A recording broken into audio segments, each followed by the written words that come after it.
Welcome back to the channel Param IAS the virtue of humanity. आज हम बात करने वाले हैं intermediary guidelines and digital media ethics code rules 2021 की, जो गवर्नमेंट ने रिसेंटली लॉन्च किया है। लेकिन उससे पहले अगर आपने चैनल को सब्सक्राइब नहीं किया है तो please subscribe the channel and hit the bell icon so that जब भी कोई न्यू वीडियो अपडेट हो तो उसकी नोटिफिकेशन आपको आसानी से मिल जाए। Okay, so let's get into the video. Direct हम टॉपिक स्टार्ट करते हैं। जब सोशल मीडिया गाइडलाइंस की बात हो रही है तो सबसे पहले हम थोड़ा सा देखेंगे कि सोशल मीडिया क्या होता है। What is social media? In recent times social media has become synonymous with social networking site. Social networking site आपके कौन कौन से हो गए? फेसबुक, याहू, ट्विटर, सम ब्लॉगिंग वेबसाइट्स भी हैं, लिंक्डइन, ठीक है, गूगल। ये कुछ ऐसे मेनली अगर आप कहें तो ये सोशल नेटवर्किंग साइट्स हैं, ठीक है, जिसको हम ज्यादातर यूज करते हैं। इसमें इंस्टाग्राम भी है, तो बहुत सारे हैं जिसका अभी आप नाम भी नहीं ले सकते। बहुत सारे सोशल मीडिया का हमें नाम भी नहीं पता है। बहुत सारे कुछ ऐसे एप्स हैं जिनका हमें पता भी नहीं है, but they are existing. Okay, so broadly term में अगर कहा जाए तो सोशल मीडिया एक ऐसा प्लेटफॉर्म है जो वेब फॉर्म में भी मिलता है एंड मोबाइल बेस्ड एप्लीकेशन भी होते हैं। अब सोशल मीडिया को यूज करने के लिए आपको वेब फॉर्म में भी आप यूज कर सकते हैं और हमारे पास एप्स भी होते हैं, आप ऐप भी यूज कर सकते हैं। ठीक है, सोशल मीडिया को यूज करने के लिए कोई भी इंडिविजुअल भी यूज कर सकता है और कोई एजेंसी भी यूज कर सकती है। ऐसा कोई बैरियर नहीं है कि सोशल मीडिया कोई एजेंसी ही, पर्टिकुलर एजेंसी ही यूज करेगी या सम इंडिविजुअल पर्सन ही यूज करेंगे। कोई भी सोशल मीडिया पे अपने आप को रजिस्टर कर सकता है और किसी भी सोशल मीडिया पे अपने आप को रजिस्टर कर सकता है। एंड सोशल मीडिया पे जब आप रजिस्टर करते हैं तो क्या करते हैं? सिंपली यू कम्युनिकेट इंटरैक्टिवली, है ना, आप इंटरैक्टिवली कम्युनिकेट करते हैं। जो भी यूजर जनरेटेड कंटेंट होता है उसका एक्सचेंज होता है via social media. So simple terms में अगर कहा जाए तो सोशल मीडिया ये है। यहां पे आपको तीन चीजें दिख रही है। सबसे पहले कनेक्टेडनेस, कम्युनिटी, कोलैबोरेटिव। और यहां पे आप देख रहे हैं कि ये जो तीनों है वो एक दूसरे से जुड़े हुए हैं, किसी के बिना कोई एक अधूरा है ना। अगर कम्युनिटी नहीं होगी सो कनेक्ट होने का और कोलैबोरेट करने का कोई अस्तित्व नहीं रह जाएगा, कोई एग्जिस्टेंट नहीं रह जाएगी। अगर आप किसी पर्सन से कनेक्ट कर रहे हो, वहां कोलैबोरेट नहीं कर रहे हैं, वहां कोई कम्युनिटी नहीं है, तो कनेक्ट करने का कुछ मतलब नहीं होता है।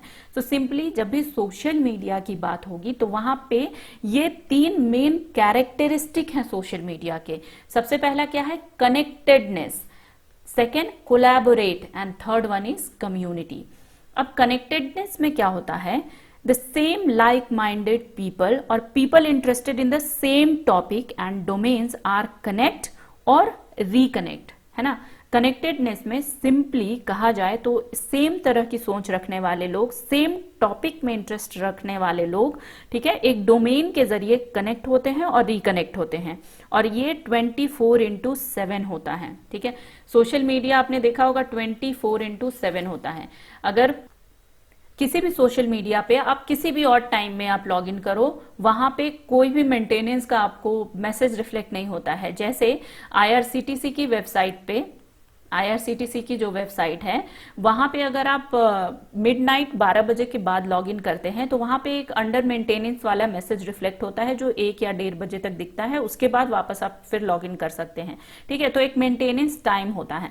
बट ये जो सोशल मीडिया है, जितनी भी सोशल मीडिया है, वहां पे कोई भी ऐसा मेंटेनेंस का टाइम नहीं होता। 24/7 आप उसको यूज कर सकते हैं। ओके, एंड सोशल मीडिया को एक्सेस करने के लिए आप कहीं से भी यूज कर सकते हैं, from your PC, laptop, mobile, कहीं से भी कनेक्ट कर सकते हैं। Second, collaborate. अब आपने कनेक्ट किया, बहुत सारे लोगों से कनेक्ट किया, अब क्या होता है? यहाँ पे कोलैबोरेट करते हैं। People collaborate and create knowledge. For example आपने कमेंट किया, किसी भी पोस्ट पे कमेंट किया, सो उसको जस्टिफाई करने वाले भी बहुत लोग होंगे और उस कमेंट के अगेंस्ट में भी बहुत लोग होंगे। ठीक है, सो वो होता है कोलैबोरेट करना, जहां पे पीपल क्रिएट नॉलेज, एक नया नॉलेज क्रिएट करते हैं थ्रू दिस कोलैबोरेशन। ठीक है, and collaboration can be either open और क्लोज्ड। ठीक है। ओपन का जो सबसे बड़ा एग्जाम्पल है वो है विकिपीडिया, ओपन कोलैबोरेशन का, ये आपको याद रखना है। Okay, and the third one is community. जब आप कनेक्ट करते हो, फिर कोलैबोरेट करते हो, तब एक कम्युनिटी क्रिएट हो जाती है, जिसे हम सोशल मीडिया के टर्म में कहते हैं family, online family, social media family, है ना। सो एक कम्युनिटी क्रिएट हो जाती है। So this both connectedness and collaboration help to create and sustain community, जो कम्युनिटी लॉन्ग लास्टिंग तक चलती है। आप जितने ज्यादा कंटेंट आप शेयर करते जाओगे, पीपल आपसे कनेक्ट करेंगे, कोलैबोरेट करेंगे, नॉलेज शेयर करेंगे, है ना। तो एक कम्युनिटी क्रिएट हो जाती है, जिसके जरिए आप अवेयरनेस फैलाते हो, awareness about various issues, correct. But nowadays social media का कैसा यूज हो रहा है, we all know. So government has introduce intermediary guidelines and digital media ethics code rule 2021. Rule broadly deals with social media and OTT platform, ठीक है। OTT platform होते हैं over the top. OTT platform हो गए अपने Amazon prime, Netflix, ये सारे OTT platform हैं। यहां पे ये इंटरमीडियरी का मतलब होता है मीडिएटर, मतलब इस रूल के जरिए government will act as a mediator between people and these OTT platform and social media, जिसके जरिए गवर्नमेंट का कहना है कि they will ensure responsible internet freedom and safeguard users right. अब ये यूजर राइट्स कैसे सेफ गार्ड हो रहा है या नहीं हो रहा है, अभी हम आगे वीडियो में डिस्कस करेंगे। सो वीडियो में एंड तक बने रहिए, साथ ही साथ चैनल को सब्सक्राइब करते रहिए और वीडियो को लाइक करते रहिए और लोगों तक शेयर भी करते रहिए और ज्यादा से ज्यादा लोगों को जोड़ते रहिए। Now we all use social media, और ऐसा कहना है कि दीज सोशल मीडिया प्लेटफॉर्म्स, जो जितने भी सोशल मीडिया प्लेटफॉर्म्स हैं, ये एक ऑर्डिनरी यूजर को एम्पावर करते हैं उनकी बात रखने में, उनके व्यूज रखने में, है ना। बट इसका जो ड्रॉबैक है वो क्या है कि कोई भी अगर मिसयूज होता है, कोई अब्यूज होता है, तो उसके लिए आप खुद अकाउंटेबल होंगे। बट गवर्नमेंट का कहना है कि जब ये नया रूल आ जाएगा तो ऑर्डिनरी यूजर जो है वो एम्पावर होगा, बिकॉज एक रिड्रेसल ग्रीवियंस मैकेनिज्म आने वाला है, जिसके जरिए अगर कोई भी प्रॉब्लम होती है तो उसका टाइमली रिजोल्यूशन आपको मिलेगा। यहाँ पे आप देख रहे हैं rules about digital media and OTT, इसके बारे में हम अभी आगे डिस्कस करेंगे। अब आपके मन में ये क्वेश्चन उठ रहा होगा कि क्या अचानक से डिजिटल मीडिया को एथिक्स कोड रूल 2021 लाया गया है, गवर्नमेंट को अभी ये रूल लाने की क्या जरूरत पड़ गई, क्या अचानक से गवर्नमेंट ने इस सोशल मीडिया गाइडलाइंस को बनाया है। ये नॉर्मल से क्वेश्चन है जो किसी के भी दिमाग में आएगा। But if you remember the new rule draft, ये जो न्यू रूल अभी आए हैं इसका ड्राफ्ट वर रिलीज्ड इन 2018, जब supreme court had observed and said to the government of India that they may frame the necessary guidelines related to social media and online content। अब ये supreme court ने क्यों कहा था? To eliminate child pornography, rape, gang rape images, videos, sites in content hosting platforms and other application। So इन सारी चीजों को eliminate करने के लिए, रोकने के लिए सुप्रीम कोर्ट ने बहुत बार ये सुझाव गवर्नमेंट ऑफ इंडिया को दिया था कि आपको ये रूल बनाना चाहिए, सोशल मीडिया गाइडलाइंस लाने चाहिए, ठीक है, जिसका रिजल्ट हमें आज दिख रहा है। नाम क्या है? Information technology intermediary guidelines and digital media ethics code rule 2021। अब बहुत सारे लोग इस रूल को क्रिटिसाइज भी कर रहे हैं और बहुत अप्रिशिएट भी कर रहे हैं, तो ये वीडियो आप एंड तक बने रहिए। एंड में आपको कुछ क्वेश्चन दिए जाएंगे जिसका आंसर आप करेंगे तो आपको ये टॉपिक पूरा क्लियर हो जाएगा। पिछले कुछ दशकों में, पिछले कुछ टाइम में हमने देखा है कि दीज डिजिटल इंडिया प्रोग्राम ने लोगों को बहुत एम्पावर किया है, जो कॉमन इंडियंस है उनको बहुत एम्पावर किया है with the help of technology. Technology की पावर की वजह से जो कॉमन इंडियंस हैं, जो कॉमन पीपल हैं, जो नॉर्मल यूजर हैं, वो बहुत एम्पावर हुए हैं। कैसे एम्पावर हुए हैं? वो अपने व्यूज किसी भी चीज को लेकर रख सकते हैं, अपना क्राफ्ट किसी भी ऑनलाइन सोशल मीडिया पे शेयर कर सकते हैं। सो ये एम्पावर हुए हैं। अब ये टेक्नोलॉजी का पावर लोगों के हाथ में कैसे आया? बिकॉज मोबाइल फोन्स आज की डेट में सभी के हाथ में है, इंटरनेट सभी के पास है। आप अगर अपना रिचार्ज नहीं करते हैं, क्योंकि विदाउट इंटरनेट कोई अभी पैक नहीं है, कॉल के लिए सिर्फ कोई पैक नहीं है। अगर आपको अपना फोन रिचार्ज करना है तो इंटरनेट पैक लेना ही लेना है, या आप 1 GB पर डे लें या पूरे महीने के लिए 2 GB लें, बट आपको इंटरनेट लेना ही लेना है। तो इंटरनेट की वजह से भी टेक्नोलॉजी से हम कनेक्ट कर पाए, जो नॉर्मल यूजर्स हैं वो टेक्नोलॉजी की पावर को समझ पाए हैं। और यही कारण है जिसकी वजह से सारी सोशल मीडिया ने इंडिया में बहुत ज्यादा एक्सपैंड किया है। कुछ ऐसे पोर्टल्स हैं जो एनालिसिस पब्लिश करते हैं अबाउट सोशल मीडिया प्लेटफॉर्म्स, जिनका ये कहना है कि इंडिया में जितने भी सोशल मीडिया प्लेटफॉर्म हैं उनमें मेजर जितने भी सोशल मीडिया प्लेटफॉर्म हैं उनमें यूजर उनके कितने हैं वो अपना एक डेटा एडहॉक बेसिस पे डेटा शो करते हैं, जिसमें ऐसा देखा गया है कि व्हाट्सएप यूजर जो है वो 53 करोड़ हैं, YouTube user is 44 crore, Facebook user 41 crore, Instagram user 21 crore and Twitter user is 1.75 crore. So ये एडहॉक बेसिस पे कुछ ऐसे पोर्टल्स हैं जो ये पब्लिश करते हैं analysis. Here IT minister Ravishankar Prasad ji ने कहा है कि सोशल मीडिया किसी भी कंट्री का हो, हमारे यहाँ आकर, इंडिया में आकर काम करना चाहे तो वो कर सकता है, क्योंकि यहाँ पे बहुत सारी अपॉर्चुनिटी है। और जितने भी सोशल मीडिया प्लेटफॉर्म्स है वो अगर इंडिया में आते हैं तो उन्हें एक अच्छा यूजर बेस मिलेगा अपने सोशल मीडिया प्लेटफॉर्म को एक्सपैंड करने के लिए और बढ़ाने के लिए। बट कंडीशन क्या है? जो भी गवर्नमेंट के रूल्स एंड रेगुलेशन है रिलेटेड टू सोशल मीडिया, उन्हें वो मानना होगा। बिकॉज पिछले कुछ टाइम में हमने देखा है कि एक तरफ जहां सोशल मीडिया लोगों को एम्पावर करती है to show their creativity, ask questions, be informed and freely share their views including criticism of the government and its functionary. On the other hand, अगर देखा जाए तो social media gives rise to some serious concern and consequences, और ऐसे concern जो raise हो रहे हैं all over the world and it is becoming an international issue nowadays. So in this social media intermediary guideline, it is mandatory for platforms like WhatsApp to aid in identifying the originator of unlawful messages, जिसे कहा जा रहा है tracking first originator. क्या कहा जा रहा है? Tracking first originator.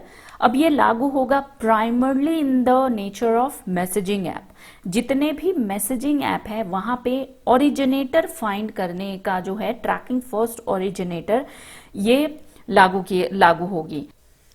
Trekking first originator के जरिए जितने भी फेक मैसेजेस स्प्रेड होते हैं उस पर आसानी से कंट्रोल किया जा सकता है, जो गवर्नमेंट का उद्देश्य है।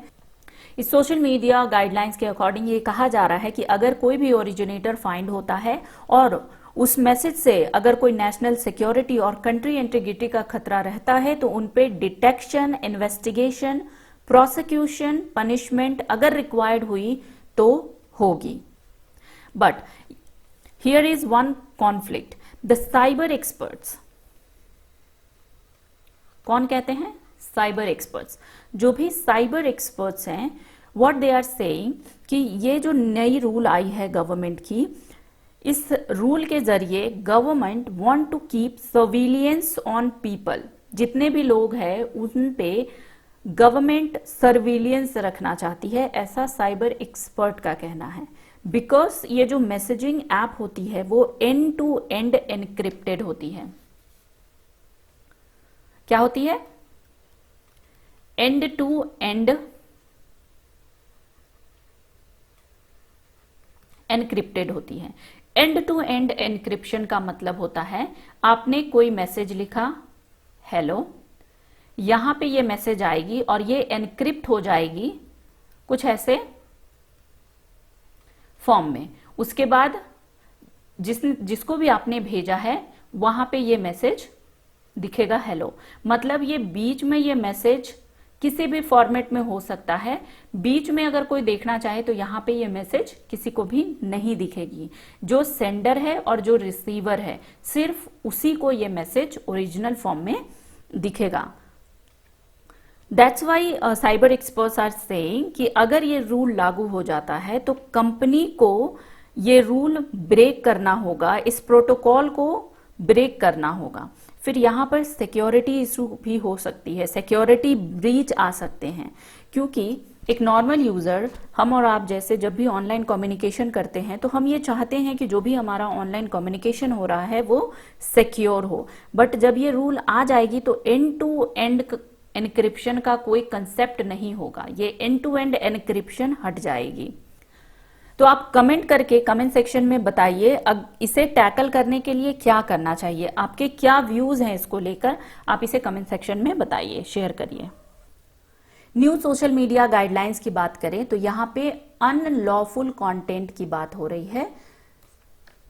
अनलॉफुल कंटेंट अगर किसी भी सोशल मीडिया प्लेटफॉर्म पर है और देश की जुडिशरी और कोई भी अप्रोप्रिएट गवर्नमेंट एजेंसी ये कहती है उस सोशल मीडिया कंपनी को कि वो अनलॉफुल कंटेंट है, तो with in specific time frame उसे उस कंपनी को डाउन करना पड़ेगा। मतलब एक टाइम बाउंड्री हो जाएगी, ठीक है। अगर गवर्नमेंट ने या जुडिशियरी ने कहा कि दिस इज अनलॉफुल कंटेंट जो किसी भी सोशल मीडिया प्लेटफॉर्म पे है, तो उस पर्टिकुलर कंपनी को एक स्पेसिफिक टाइम फ्रेम के अंदर उस कंटेंट को डाउन करना पड़ेगा। अब पिछले कुछ दिनों में आपने देखा होगा कि गवर्नमेंट ने बहुत सारे कुछ ऐसे ट्विटर अकाउंट्स हैं जिन्हें डिलीट करने को कहा था ट्विटर को, but Twitter was not ready to do so, but बाद में डिलीट किया, वो अलग मैटर है। बट नाउ जब ये रूल लागू हो जाएगा तो गवर्नमेंट किसी भी सोशल मीडिया प्लेटफॉर्म को कह सकती है कि आपका ये अनलॉफुल कंटेंट है और आपको इसे डाउन करना है, तो उसे वो कंपनी को डाउन करना पड़ेगा। अगेन रूल में ये भी कहा जा रहा है कि सेक्सुअल कंटेंट की एक सेपरेट कैटेगरी बनाई जाए। अब जैसे बहुत सारे सोशल ओटीटी प्लेटफॉर्म्स हैं, ठीक है, ओटीटी प्लेटफॉर्म पे अगर कोई भी सेक्सुअल कंटेंट है जो ऑफेंडिंग कंटेंट है तो विद इन 24 आवर उसे रिमूव करना पड़ेगा। मतलब ओटीटी प्लेटफॉर्म पे अगर कोई सेक्सुअल कंटेंट ऑफेंडिंग कंटेंट जो ऑफेंडिंग कंटेंट है, सो उसे 24 आवर्स के अंदर उसे डिलीट करना पड़ेगा, रिमूव करना पड़ेगा। गवर्नमेंट का कहना है कि इस सोशल मीडिया गाइडलाइंस को लाने से पहले जहां पे ऐसे रूल ऑलरेडी सेटअप हैं, ऐसे डिजिटल कंटेंट के लिए कुछ रेगुलेशन ऑलरेडी चल रही है, वहां के मॉडल को थॉरली डिस्कस किया गया है। उसके बाद इस सोशल मीडिया गाइडलाइंस को लाया गया है, जिसमें वो कंट्रीज हैं Singapore, Australia, European union and UK.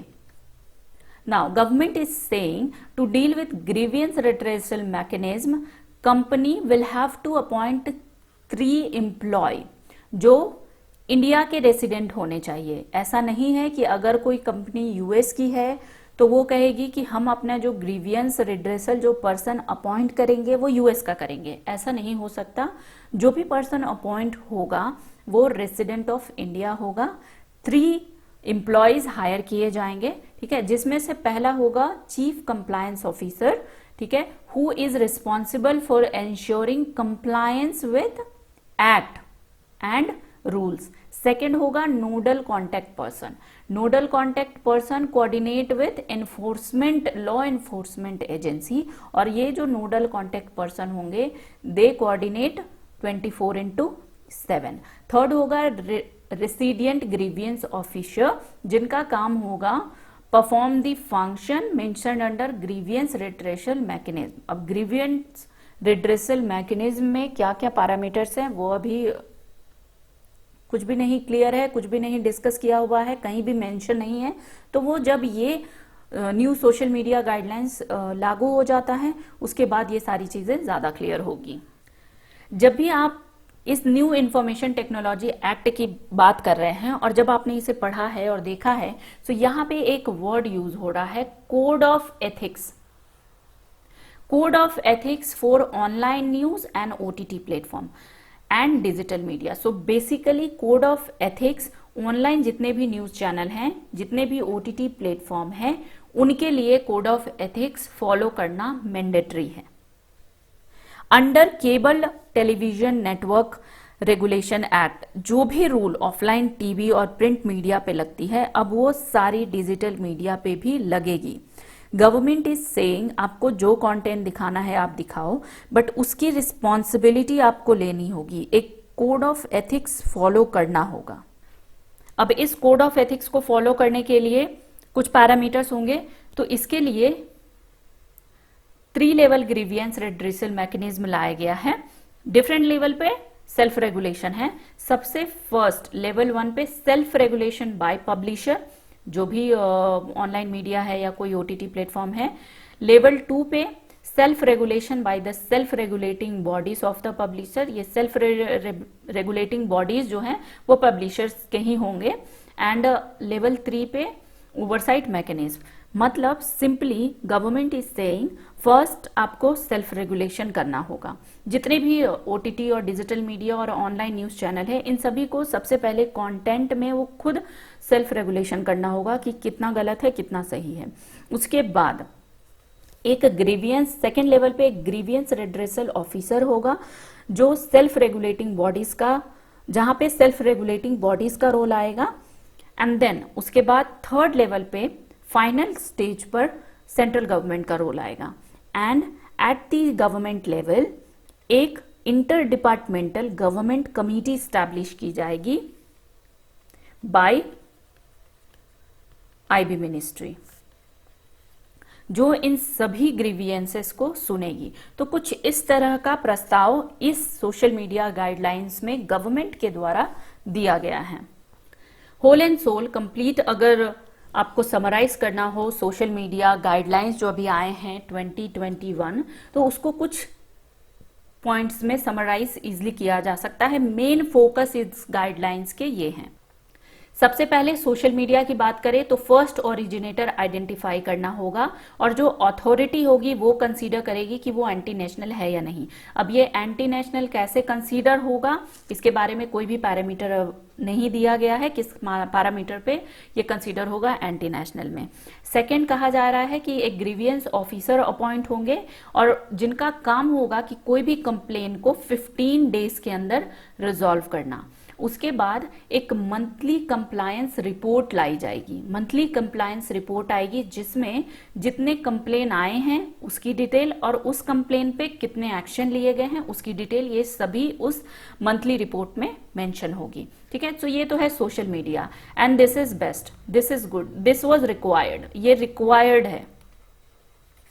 आज की जो सोशल मीडिया और ऑनलाइन प्लेटफॉर्म का जो दौर चल रहा है, जिसमें हर एक पर्सन सोशल मीडिया से हियर एंड देयर कनेक्टेड है, so this social media guidelines were required and this is good, best.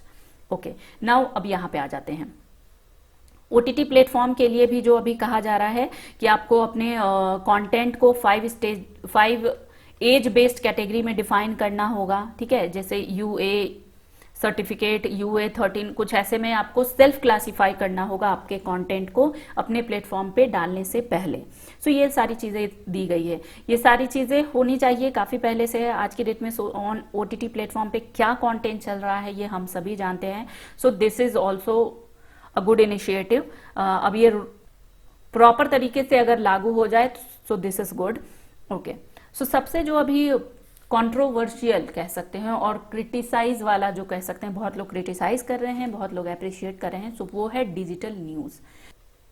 अब बहुत से लोग ऐसे हैं जो cable TV network regulation act जो ऑनलाइन सोशल मीडिया प्लेटफॉर्म पे जो लागू होने वाला है, जो ऑनलाइन जो भी न्यूज चैनल्स हैं उन पे लागू होने वाले हैं, तो उस पे बहुत से लोग क्रिटिसाइज कर रहे हैं कि गवर्नमेंट वहां पे अपनी प्रेजेंस रखना चाहती है, वो उन्हें कंट्रोल करना चाहती है। सो अब ये कितना सही है कितना गलत है आप कमेंट सेक्शन में लिखिए और अपने व्यूज बताइए कि क्या ये सही है क्या ये गलत है। Okay, here I have given two questions. First one is, what is cyber security? Describe the challenges and benefit of this regulation of social media rule. कितने वर्ड्स में लिखना है आपको? 250 वर्ड्स में लिखना है इसका answer. Second question is, critically analyze the need for digital media and over the top OTT regulation. Answer कैसे लिखते हैं आपको पता होगा. इन दोनों का आंसर आपको 250 वर्ड्स में लिखना है और आपके स्क्रीन पे एक ईमेल आईडी फ्लैश हो रही होगी, support@paramias.com. वहां पे आपको अपना आंसर सेंड करना है हमें. जिसका भी बेस्ट आंसर होगा, जिसका भी आंसर बेस्ट आएगा, हमारी टीम उसे फाइनलाइज करेगी और जो परम आईएएस की ऑफिशियल हैंडल है, इंस्टाग्राम हैंडल और ट्विटर हैंडल, वहां पे शेयर किया जाएगा. ठीक है. अब आप ये ना सोचें कि अब 250 वर्ड्स में आंसर कौन लिखेगा, कौन शेयर करेगा. आप ये सोच के मत लिखे कि आपको शेयर करना है. जब आप इन दोनों क्वेश्चन का आंसर करेंगे तो इस टॉपिक से रिलेटेड आपका एक कंप्लीट एसे टाइप का एक फॉर्मेट बन जाएगा, आपका एक कंटेंट तैयार हो जाएगा. ठीक है, जिसको आप कहीं पे भी यूज कर सकते हैं. तो ये सोच के आप इसका आंसर लिखें और चाहे तो हमारे साथ शेयर कर सकते हैं. Okay, so that's all for today. I hope आपको टॉपिक समझ में आया होगा. अगर कुछ भी इस टॉपिक में हेल्पफुल लगा हो तो वीडियो को लाइक कर दीजिए, चैनल को सब्सक्राइब कर दीजिए और ज्यादा से ज्यादा लोगों तक शेयर कर दीजिए. मिलती हूँ नेक्स्ट वीडियो में एक नए टॉपिक के साथ. तब तक के लिए थैंक यू, बाय बाय, जय हिंद, जय भारत.